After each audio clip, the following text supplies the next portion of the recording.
Start. परिच्छेद. आरोपी विरुद्ध सदरचा खटला भारतीय वन अधिनियम 1927 चे कलम 26(1) तसेच भारतीय वन्य प्राणी जीवन संरक्षण अधिनियम 1972 चे कलम 35(6) 39, 50 व 51 अन्वये अभियोग पक्षाच्या प्रस्तुत खटल्याची पार्श्वभूमी खालीलप्रमाणे. परिच्छेद.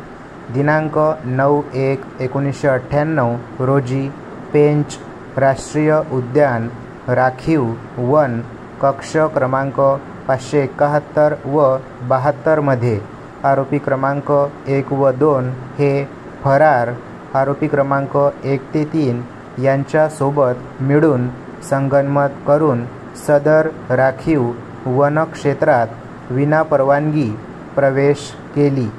तसेच बारीक अर्थिन तार लावून विद्युत प्रवाह सुरू करून वन्यप्राणी रानगव्हा, सांबर, चितळ या वन्य प्राण्यांची शिकार करून आरोपींनी सांबर व चितळ या वन्य प्राण्यांचे मांसाची व शिंगाची विल्हेवाट लावली.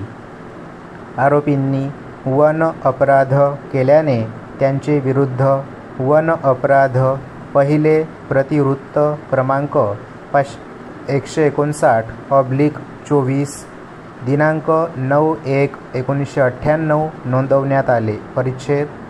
त्यानंतर तपासी अधिकारी यांनी तपासादरम्यान मौका पंचनामा, जप्ती पंचनामा तयार केला. साक्षीदारांचे व आरोपींचे बयान नोंदवले. तपासाअंती आरोपी विरुद्ध सबळ पुरावा मिळून आल्याने दोषारोपपत्र कोर्टात दाखल केले. परिच्छेद.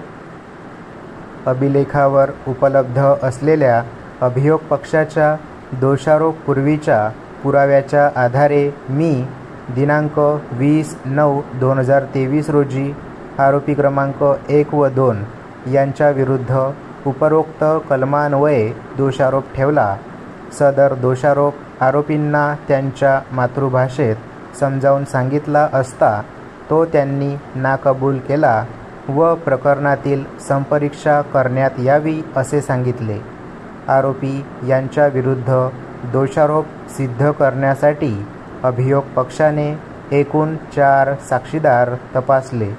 आरोपी यांचे फौजदारी प्रक्रिया संहितेचे कलम 313(1)(ब) नुसार निशाणी क्रमांक 37 व 38 वर बयान नोंदवण्यात आले. त्यात आरोपींनी अभियोग पक्षाची संपूर्ण हकीकत नाकारली असून संशयावरून खोटी केस केल्याचे कथन केले आहे. परिच्छेद. अभियोग पक्षाने आरोपीवर ठेवण्यात आलेले आरोप सिद्ध करण्यासाठी साक्षीदार मनोज जयस्वाल साक्षीदार क्रमांक 1 यांची साक्ष निशाणी 17 वर, साक्षीदार अशोक गजबिये साक्षीदार क्रमांक 2 यांची साक्ष निशाणी 20, साक्षीदार भाऊराव लेले साक्षीदार क्रमांक 3 यांची साक्ष निशाणी 30 व साक्षीदार डॉक्टर जगदीश साक्षीदार क्रमांक 4 यांची साक्ष निशाणी 48 वर नोंदविली आहे व त्यांची भिस्त कागदोपत्री पुराव्यावर ठेवली आहे. या उलट आरोपींनी त्यांच्या बचावात कोणताही पुरावा सादर केला नाही. परिच्छेद. अभियोग पक्षातर्फे आरोपींवर लावण्यात आलेले वरील दोषारोप सिद्ध करण्याकरिता 4 साक्षीदार तपासण्यात आले. त्यातील साक्षीदार मनोज जयस्वाल साक्षीदार क्रमांक 1 यांची साक्ष निशाणी क्रमांक 17 वर नोंदविण्यात आली.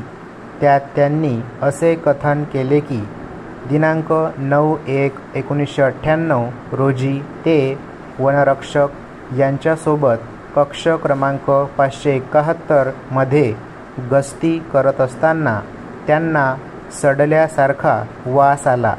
त्या परिसरात ते फिरले तेव्हा त्यांना रोडच्या बाजूला 300 ते 360 फूट अंतरावर रानगव्हा मेलेला दिसला व त्याला 2-3 ठिकाणी मार लागलेला होता.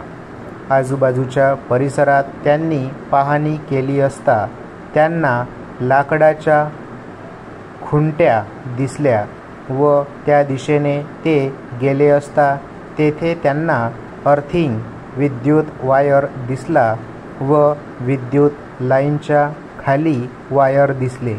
त्यानंतर ते पुढे गेले असता तेथे त्यांना सांबरचा सांगाडा दिसला. तेथे त्यांनी रानगव्हाची मोजमाप करून पंचनामा निशाणी 18 व जप्तीनामा निशाणी 19 तयार केला. परिच्छेद. तसेच अभियोग पक्षातर्फे साक्षीदार क्रमांक 2 अशोक गजभिये यांची साक्ष निशाणी क्रमांक 20 वर नोंदवण्यात आली. त्यात त्यांनी असे कथन केले की दिनांक 12/1/1998 रोजी साहेबांनी त्यांना बोलविले होते व त्यांच्यासोबत ते शासकीय वाहनाने जंगलामध्ये गेले. तेथे त्यांना सांबर व रानगव्हा विद्युत प्रवाहाला लागून मेलेला दिसला. त्याबाबत त्यांनी पंचनामा निशाणी 21 व निशाणी 24 केला. त्यांचे बयान निशाणी 22 व आरोपी सुरेश याचे बयान निशाणी 23 नोंदविले असल्याचे कथन केले आहे. परिच्छेद. तसेच अभियोग पक्षातर्फे साक्षीदार भाऊराव लेले साक्षीदार क्रमांक 3 यांची साक्ष निशाणी क्रमांक 30 वर नोंदविण्यात आली. त्यात त्यांनी असे कथन केले की सन 1998 ते 2000 मध्ये पूर्व पेंच पिंपरिया येथे वनरक्षक म्हणून ते कार्यरत होते.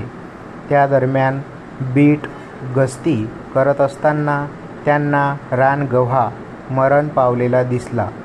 गस्तीकरिता समोर गेले असता त्यांना इलेक्ट्रिक तार व खुंट्या दिसल्या.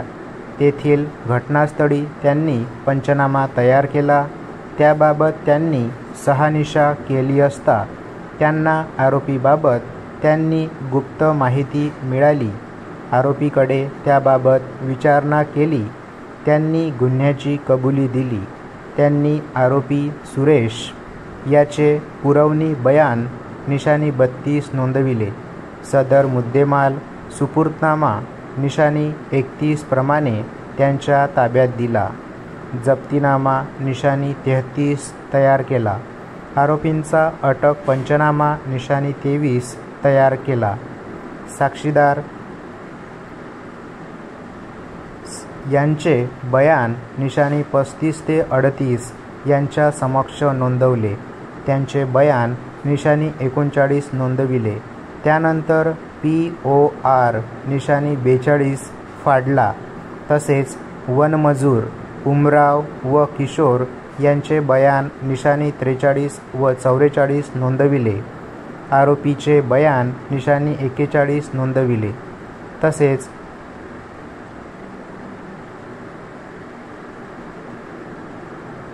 तसेच मुद्देमाल सुपूर्तनामा निशाणी 46 प्रमाणे त्यांच्याकडे सोपविण्यात आला असल्याचे कथन केले आहे. स्टॉप.